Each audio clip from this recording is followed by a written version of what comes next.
So good afternoon and welcome to another FAC Webinar Wednesday here live from Studio 67 in Tallahassee. I am Jeff Scala, the Associate Director of Public Policy and Staff Liaison for the Access 67 Broadband Initiative. And today we've got a great webinar for you. I am joined by Commissioner Larry Harvey from Putnam County and Commissioner Greg Weiss from Palm Beach County, who serve as the chair and vice chair of the FAC Presidential Select Committee on Broadband. And before I kick it over to introduction, just a few housekeeping things before we get started with the webinar. We're going to hear a presentation from DEO's Office of Broadband Director, Katie Smith. And then we will have a Q&A session afterwards. So if you have any questions, please make sure to put those questions down into the Q&A section at the bottom of your screen. We'll be monitoring the chat throughout, but seeing what questions come in, but we will have a Q&A at the end.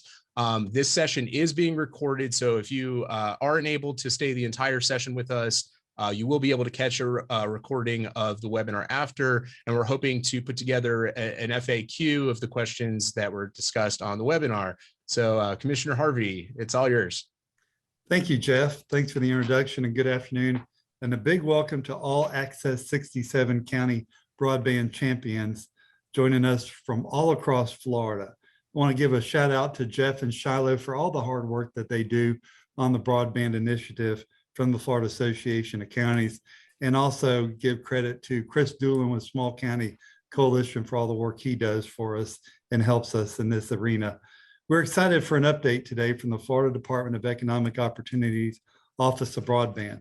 The Office of Broadband Director Katie Smith is here with us today to provide an update of the office's activities and background information on recently released Florida Strategic Plan for Broadband. Since the creation of the Office of Broadband in 2020, DEO continues to support the promotion of broadband internet in Florida, along with a detailed roadmap for closing the digital divide. The Florida Strategic Plan Broadband is a 3-part and 21 strategy guide to tackle this technology challenge to bring all of our communities online while strengthening our economy. Florida Association of Counties and the Select Committee continue to support the Office of Broadband in the formulation of the local technology planning teams, or LTPTs, which are striving to access the current environment of broadband access. LTPTs plays a crucial role in identifying the community's impact by the lack of affordability and reliable high-speed internet. And before I hand it over to Katie, Vice Chair Weiss, would you like to say anything, please, sir?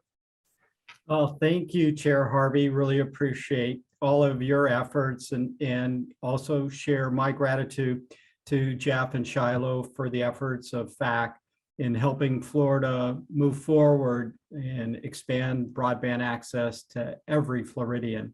Also want to thank Katie and the Office of Broadband for your partnership and working together with us in ensuring that every Floridian has access to high quality, high speed internet broadband. And so with that, thank you for your leadership, Chair, and I throw it back to you. It's a pleasure, Commissioner, and I tell you, it's a pleasure to have you as our Vice Chair and all the hard work you do throughout Florida and the country, and I appreciate that. So Katie, right now, Office of Broadband, Department of Economic Opportunity, the floor is all yours, Katie. Thank you. Thank you. I am Katie Smith. I'm the Director for the Office of Broadband, and I just want to say thank you so much for having me today and letting me share all of this information with you all, because I think it's really important to hear from us and kind of keep working together. So I'm going to share my screen here. So good afternoon, everyone. We are going to talk about the Office of Broadband today and share a little bit more information about the strategic plan for broadband, office initiatives, and upcoming funding opportunities. I want to jump right in and start talking about our Office of Broadband, and it was established 2 years ago, as Commissioner Harvey mentioned. And these responsibilities that are listed here on the slide, they include marketing and promoting internet services around the state, creating a map and a strategic plan, creating local technology planning teams, and the Broadband Opportunity Program, along with many other things, but those are the big ones. The Florida Strategic Plan for Broadband was created through a partnership with the University of Florida Public Utilities Research Center. And UF conducted data gathering, interviews with stakeholders, and so much more on this project. And most of the work was conducted between December 2021 and May, actually, of 2022. And you can see some of the items here and what the document includes. It includes workshops, interviews, surveys, planning team meetings and conversations, and so much more. Why is the strategic plan important? Well, there's 25 strategies outlined in the strategic plan for broadband, and these strategies will be used as a guide for the office, initiatives, and for grant funding decisions. The plan will also be used as part of the 5-year plan for the IIJA, Infrastructure Investment and Jobs Act, BEAD program. We'll talk a little bit more about that a little bit later. But the plan provides 3 steps to a connected economy: availability, adoption, and use. And these steps lead us to that connected economy that support the development of workforce, education, and healthcare. And each step must be undertaken with a high level of accountability to ensure positive impacts in business growth, job growth, development of workforce education, and job training opportunities, healthier Floridians, and a connected workforce housing. Communities can utilize the strategic plan by identifying their role in closing the digital divide in unserved and underserved communities. And the ways in which this can be accomplished is by partnering with stakeholders through local technology planning teams, planning for broadband deployment, identifying and understanding how funding can and will be used in your community, determining who will be building out the infrastructure and the network, and then promoting the adoption and use of the service. The state will support these community-based actions and ensure the achievement of those goals. Coordinated planning efforts will be supported by the Office of Broadband through continued encouragement of public-private partnerships with state entities such as the Department of Transportation, Department of Education, Department of State, and communities around the state in all levels of government, not just the counties, but I think it's important to include those smaller communities as well. Florida's broadband availability map uses crowdsourcing to collect data via speed tests taken by citizens around the state. The department launched a marketing campaign in June to encourage Floridians to provide public input by taking the speed test to help the state identify where availability and access are and are not. We'll talk a little bit more about this in the upcoming slides. So the speeds tests are not only taking the internet speed at that location, but also noting for us where those unserved and underserved areas are, as well as this internet service provider at that location. Speed tests can be taken by going to the Office of Broadband website, floridajobs.org/broadband. And you can see it is the very first button in bright green on our website. It says, take that speed test. Once the test taker gets to the website, the location address is entered into the site. So as soon as you click that take the speed test button, this page will pop up. The address is simply used to identify the latitude and longitude of the location. The specific address is not kept, and the tests they take less than 3 minutes to complete. And again, it's logged in real time, which is really important because you can see those dots come up on the map very quickly. Here is an example of our map, the faster, and this is the Florida broadband availability map, but we also have that layer on our second map, which is our Faster Florida broadband map.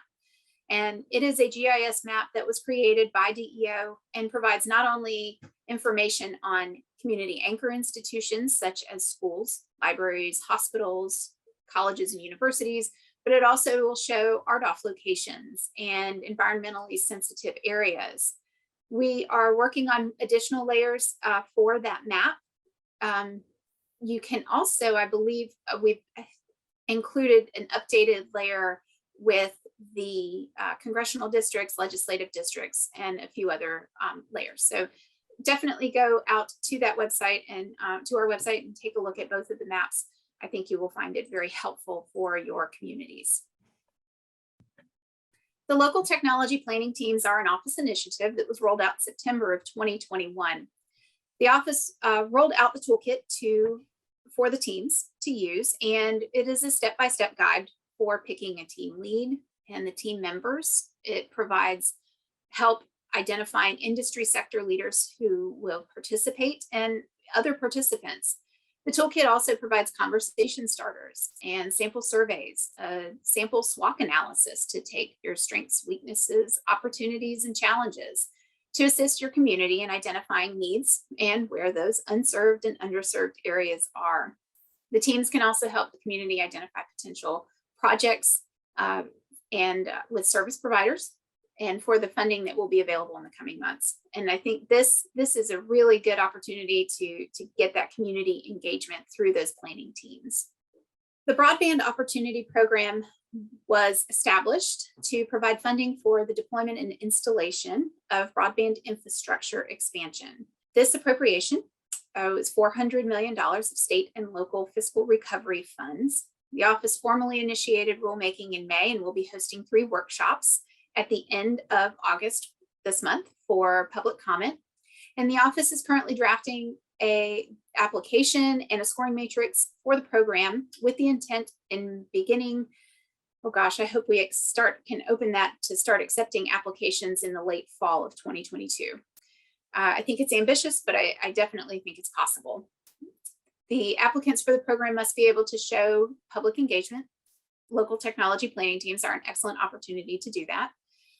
Must show private investment in the project and meet the 50% match requirement. Each award for the Broadband Opportunity Program is capped at $5 million.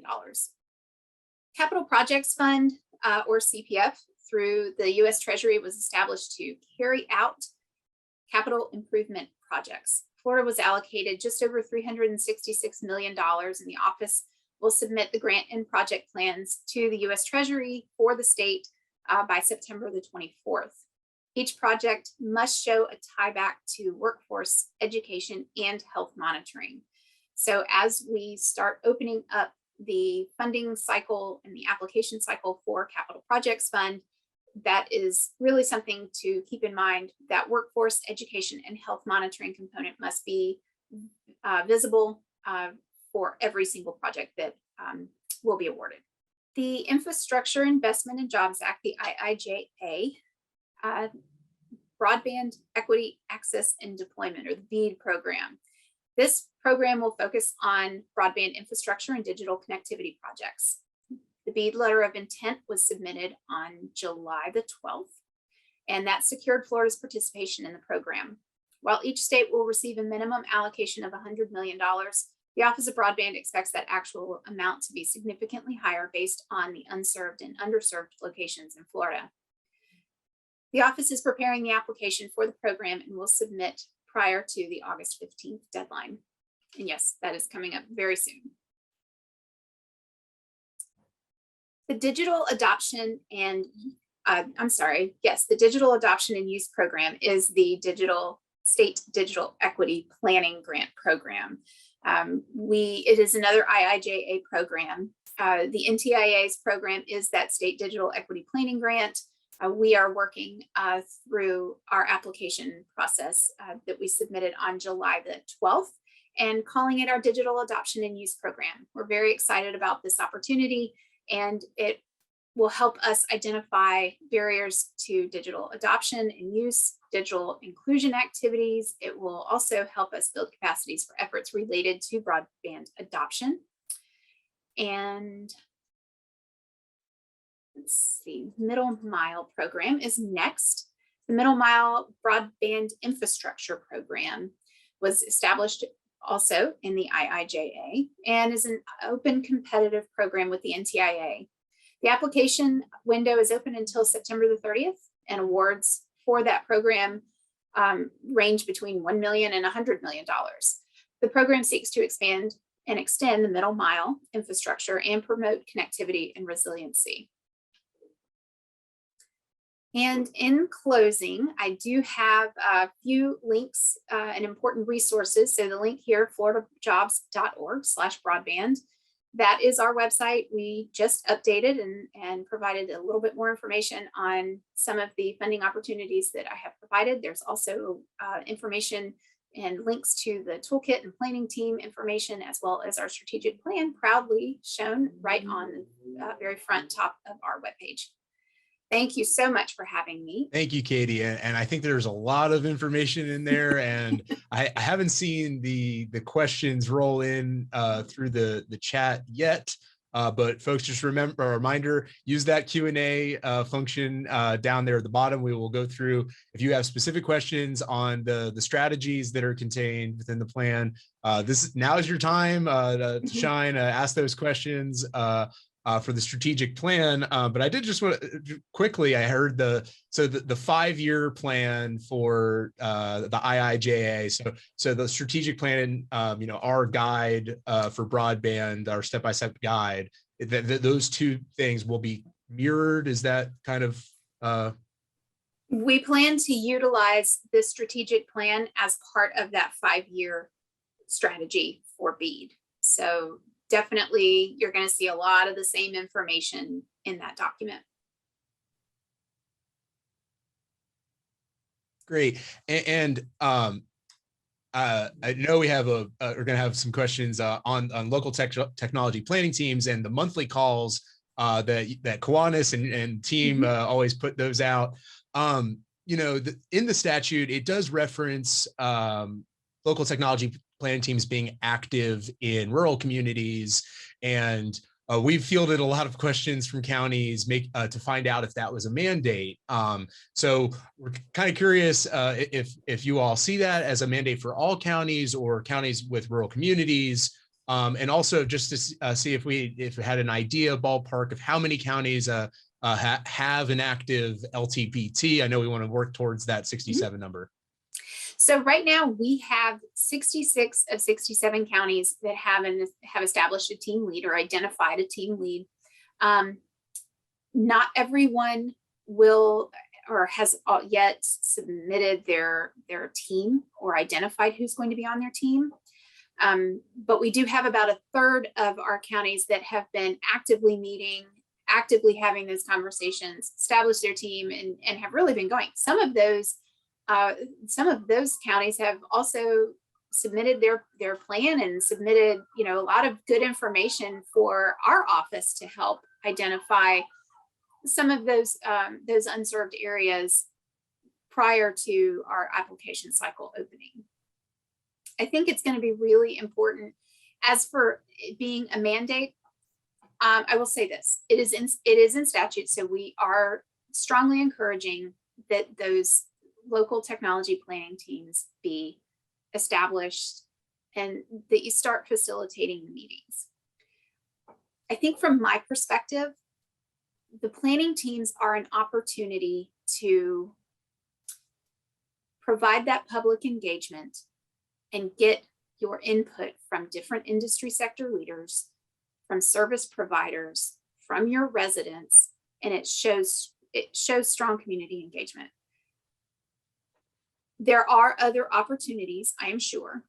But from what I'm seeing from the NOFOs coming from the Treasury and coming from the NTIA, we have to be able to show when we award projects and we award funding for these projects, we have to be able to show that there is community involvement, that it wasn't just a handful of people making a decision, that it was truly an engagement, that the effort was taken to go out and collect information, and that those industry sectors were able to work with those communities. If a community, and I say community broadly, we rolled it out as a county-wide initiative, but if there are municipalities within the county that want to create their own because they feel like that would be beneficial to them, highly encouraged. But I think it's important to show that there was more engagement than just letters of support. Also important, but I think it's going to be important to show that there are that you are having the conversations, you're actively meeting, and there's no time frame on this. It may be something that you start with and you have some conversations, or maybe you already know where you're going. But again, this is a very easy way to get those contexts in the room and start the conversation. Thank you, Katie. And I do see a bunch of questions popping up here in the chat. Commissioner Weiss, did you want to hop in here before I move over, or Commissioner Harvey? No, why don't you go ahead and move on with the questions? I've been reading them, and there's some really good questions. Yeah, so let's go move over there. First question I see here from Chris Doolin. How does the state mapping initiative correlate to the federal mapping initiative? Can the state map be integrated? Can the state map integrated provider? Can they integrate that provider data? We are working with that with the FCC now. We actually had a call with the FCC on Friday. So with Chairwoman Rosenworcel. So we are in contact with them. I've been trading emails back and forth since Friday. So I can honestly say we are working on that and trying to determine how we can share data with them and then also have that reciprocated. I don't know what that's going to look like yet, but we're working on it. Sure. And I know Commissioner Weiss through NACO has been kind of working on that county portal piece for a county to upload data, for that 477 map.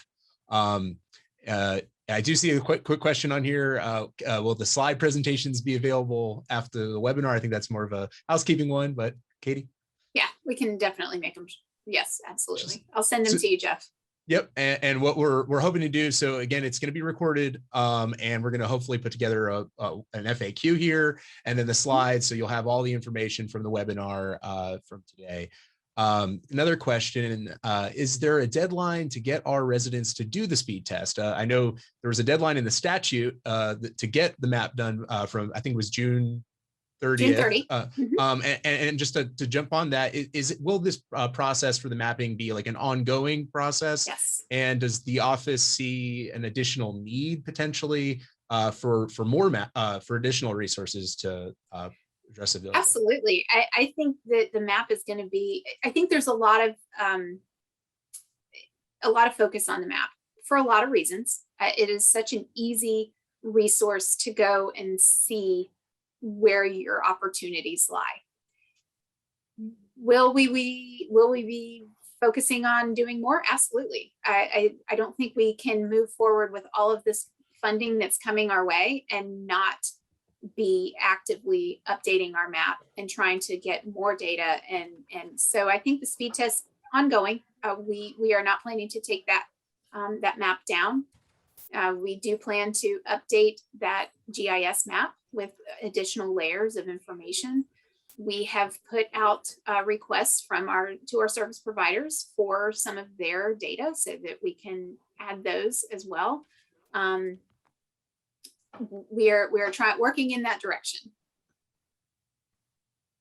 Thank you, Katie. And kind of bouncing back between questions that were directly sent to us and then the Q&A. So going over to the Q&A, can you expand on the anticipated dates when rules will be released for the BOP, CPR, and BEAD from DEO? So right now we're working on that.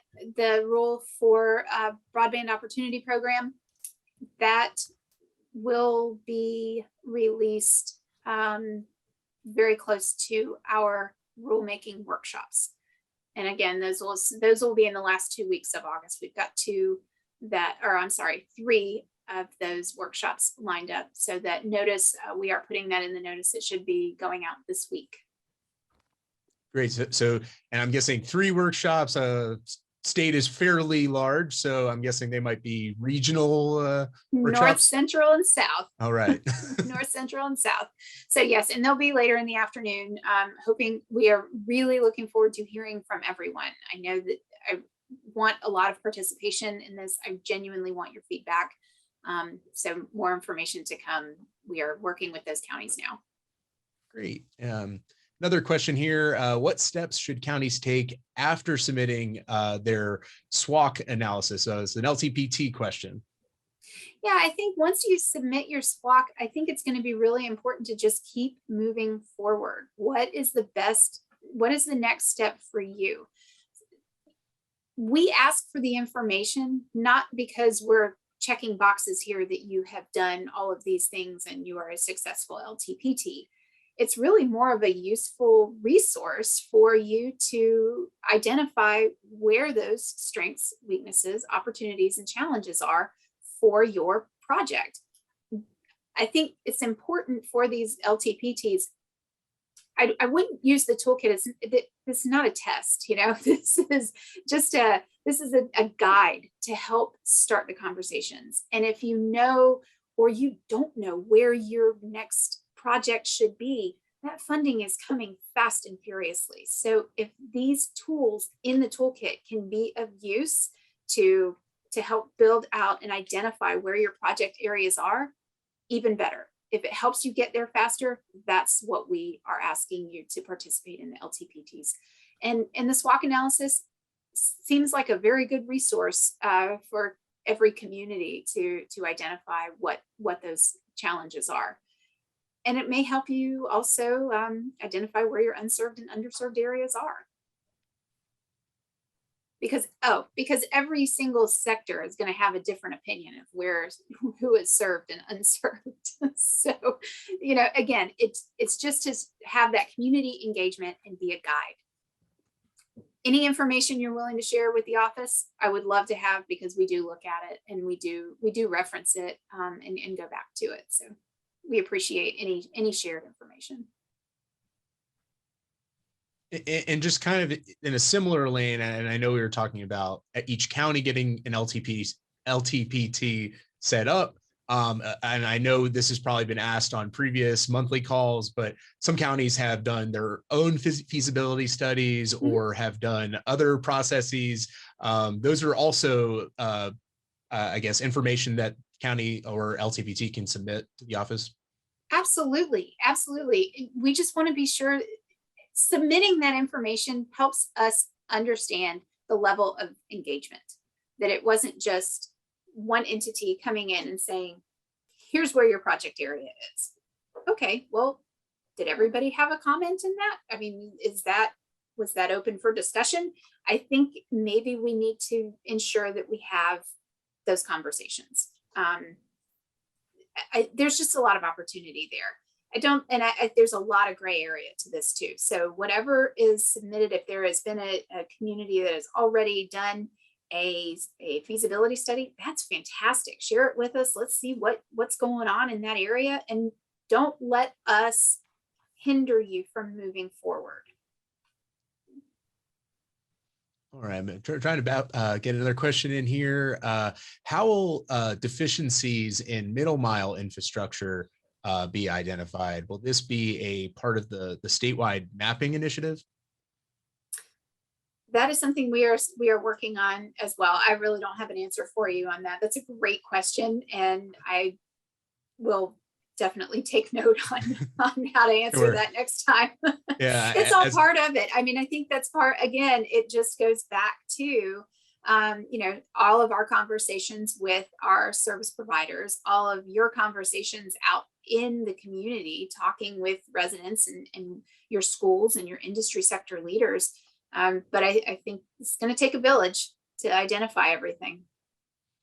And I think this question was in regards to the Broadband Opportunity Grant Program. Will the 50% match be required for RAO designated counties?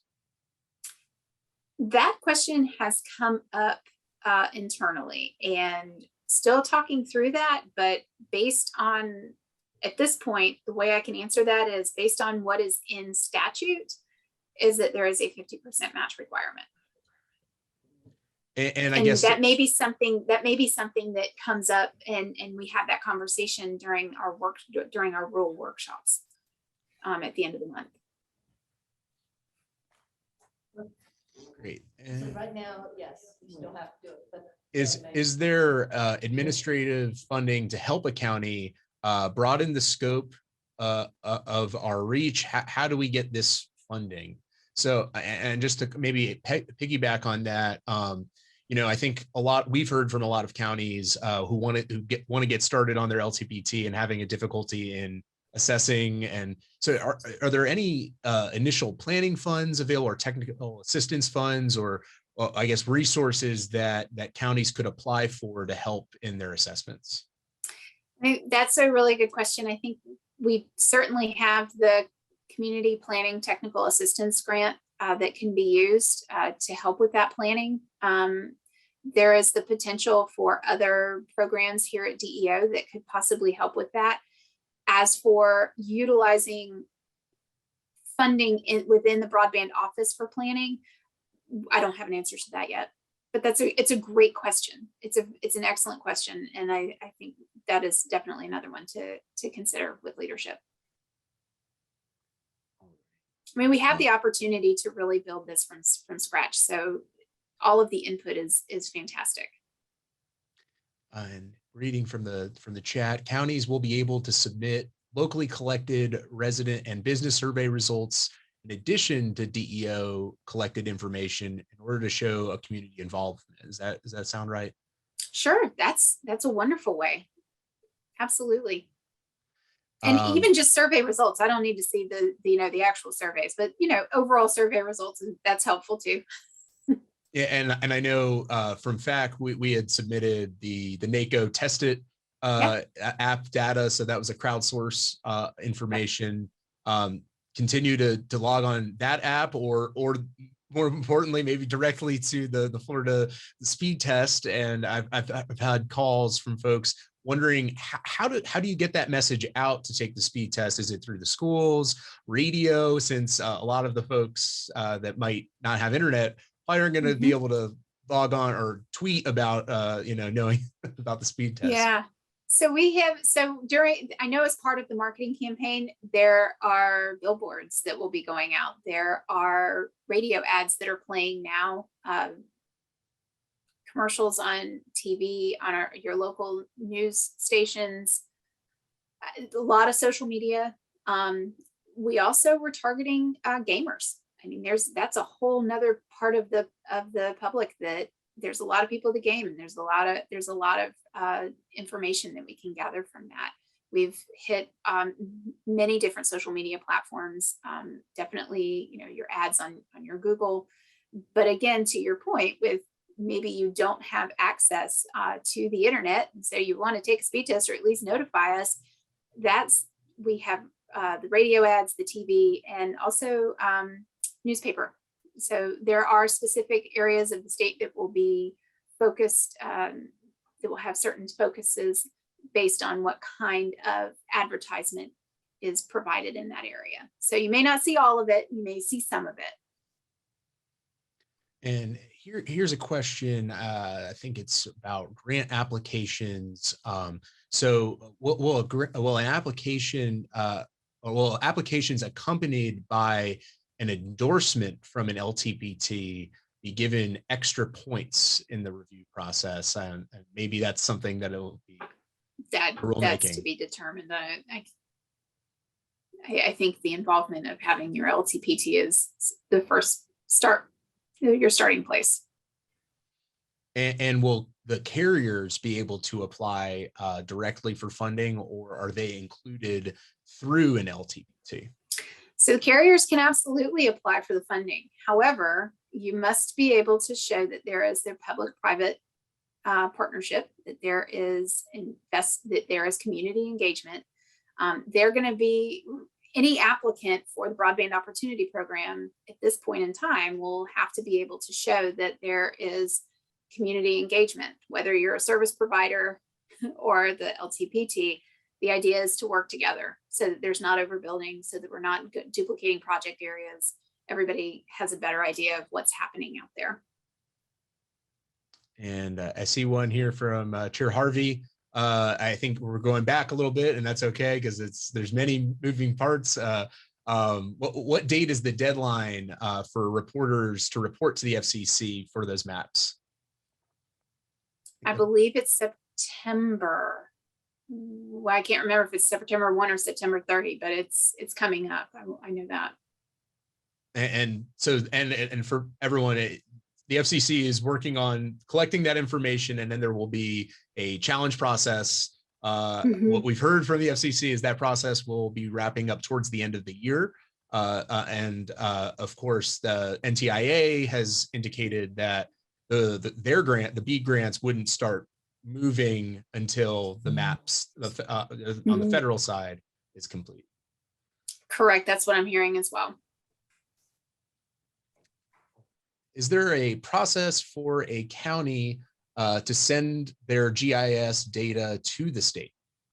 Absolutely. I can, yes, please. You can send it to me and I will forward it on to or Sean. And please, if someone wouldn't mind putting my my email in the chat there, so please share it and share that information. Sean and I will make sure that it gets to our mapping guru on our team, and we will make sure that gets included for sure.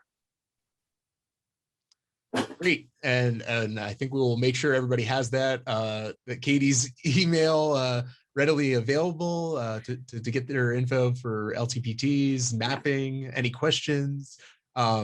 Moving along, if mapping and testing can substantiate and validate unserved and underserved areas, then what necessitates additional layers like asset inventory and SWOT?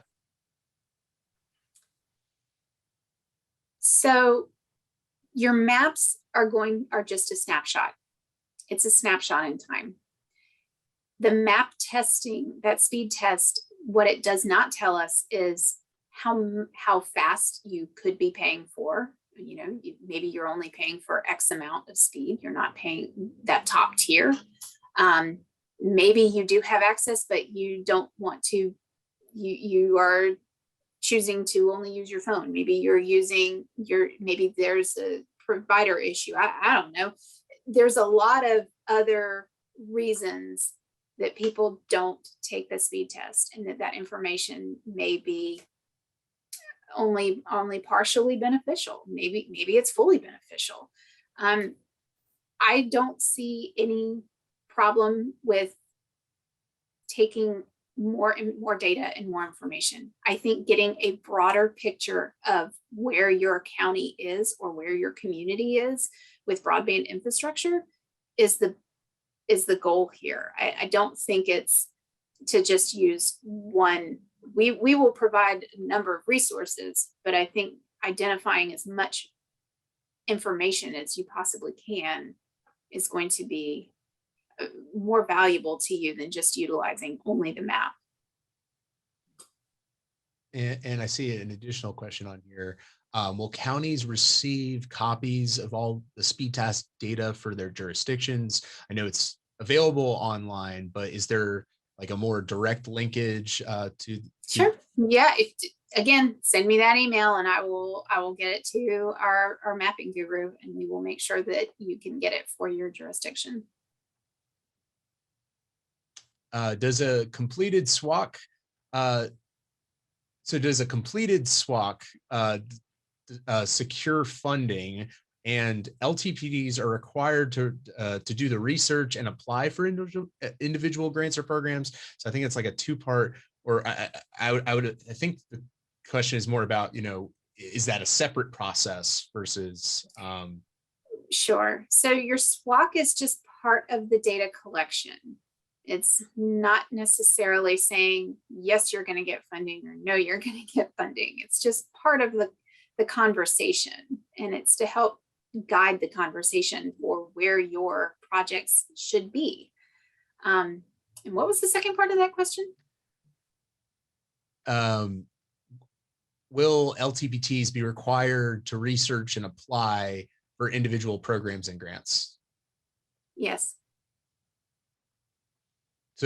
So again, the work of the assessment is one part, and then if that LTPT wanted to pursue grants, they would apply separately. Correct. If your county wants to apply, or community, or whatever political subdivision you are that you want to apply for, region, yes, you would have to figure out, I mean, we will gladly help as much as we can in guiding, but ultimately the information will be posted to help you identify what project is going to be, what funding source is going to be the best stream for you. All right, and I do see several notes in here, and for an indication of a specific statute about waiver of match requirements. I know that question was already asked, but I know that's been shared about the reduction, for those fiscally constrained counties. So I know that information has been shared. Yeah, that's wonderful. I'm not saying no, I just don't have an answer for you yet.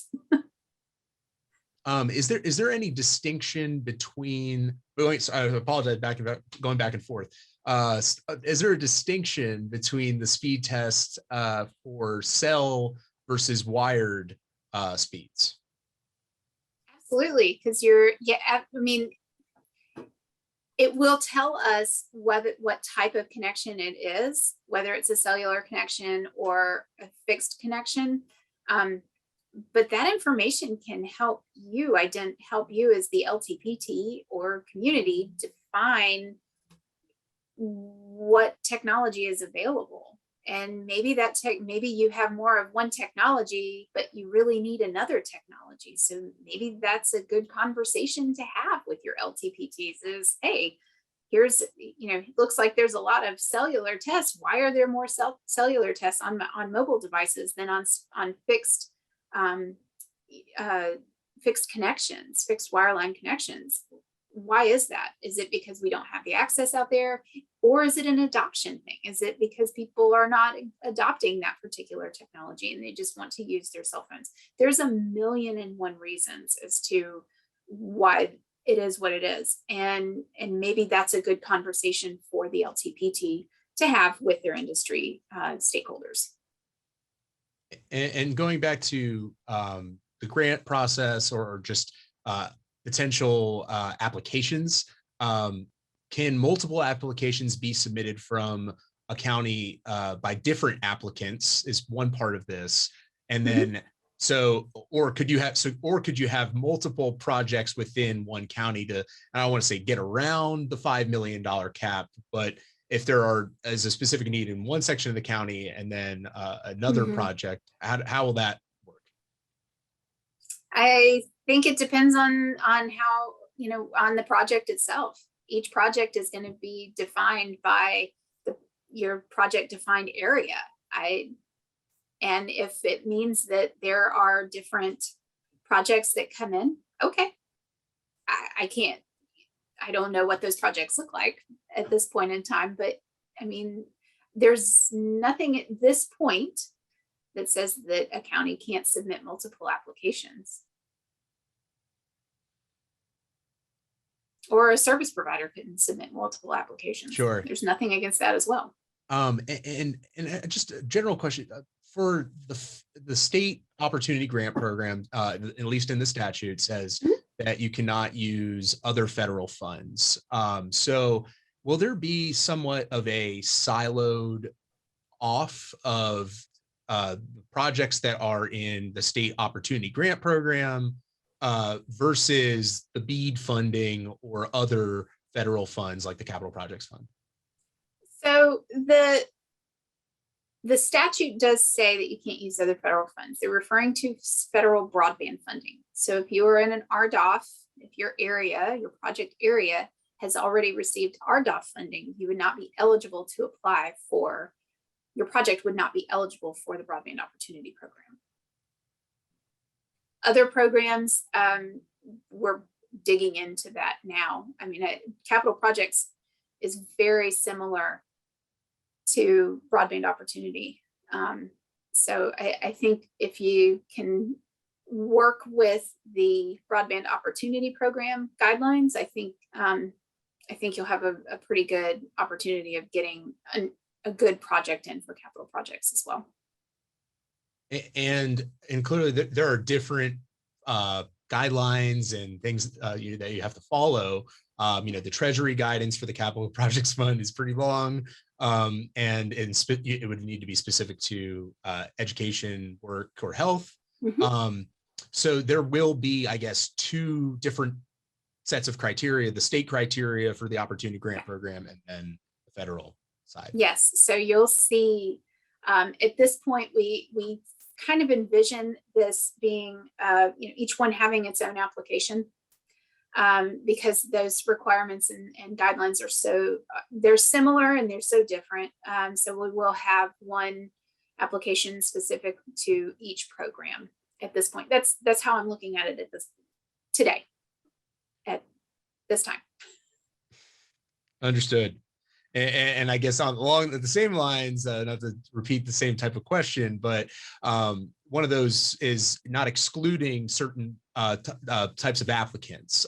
So I think it's in the B NOFO or in guidance, it says that you can't discriminate against those providers. So the state grants having certain providers who could apply versus the federal, so there would be opportunities for them to apply for the federal grants, but not necessarily for Correct. Okay. Correct. And these are great questions. I'm glad you're asking. I wish I had answers to every single one. and I think, a lot of the questions, at least towards the grant program, I know Katie's mentioned now the workshops for grant rulemaking. So obviously to stay tuned and stay attentive and participate in the process. And just backing up more of the big picture, if you're a county official, how do you help advance through the planning stage and transition into the action phase and beyond, beyond participation in the LTPTs? It's a good question. And I think it's going to be community by community. I think once you get through that planning phase and you have those conversations and you've done your SWOT analysis and you go, okay, we have a much better idea of what is happening here. I think at that point it may be time. I've seen counties, put out procurements to see if they're, requests for information, putting out procurements to find a vendor that would mesh with what they think they need and can accommodate that.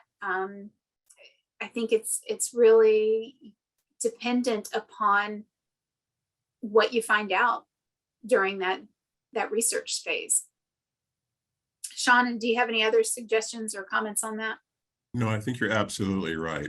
I think that speaks very, very much to communities being ready. Readiness is going to be very, very vital because of the time constraints of all of this money. We want to make sure that our LTPTs are really involved and really have put pen to paper on what they're planning on submitting when these applications actually do open up. We don't want anyone to be waiting for the very last minute to actually start putting their actual proposals together. So yeah, you're absolutely right. And to that point, I think I saw in the chat too that there was a question about additional application cycles. I will tell you, from what I understand, this is a one-time funding opportunity. I don't know how many years we will be receiving additional funding. This is a massive amount, and I think that's really where our office is strongly encouraging communities to start thinking about this, because if it's next year, I may have awarded all of the funding by a certain date, and there may not be another cycle. I don't know. I fully expect our application cycles in all of our programs to be oversubscribed. I fully expect it. I would be surprised if it wasn't. We are very aware of the need out there. I need help from the communities identifying just what those needs are so that we can award that funding quickly. And then I know I'm trying to bring this in for a landing. They're trying to make sure you get to all the incredibly not that important meetings today. Not that our webinar isn't the most I've loved important every today. minute. But with that local coordination, the statute does allow for a state level advisory entity or task force.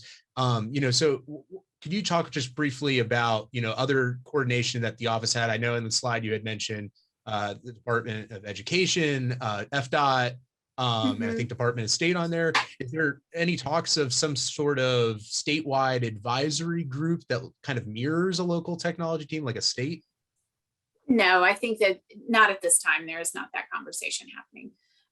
What we are talking about with those entities is the type of funding and that may be needed for their sectors, and what they're seeing. What do the libraries need? What does education need? What does transportation need? That's where that middle mile question comes into play. And we're having those conversations with them now, trying to identify what kind of projects they're looking at, or where their issues are, and their challenges. But there is not a conversation with the task force at this time. Thank you. And Vice Chair Weiss, I know Commissioner Harvey had to jump off. Did you want to put in some final words here for Katie and everyone listening? Yeah, thank you very much, Jeff, and appreciate that. Thank you, Katie.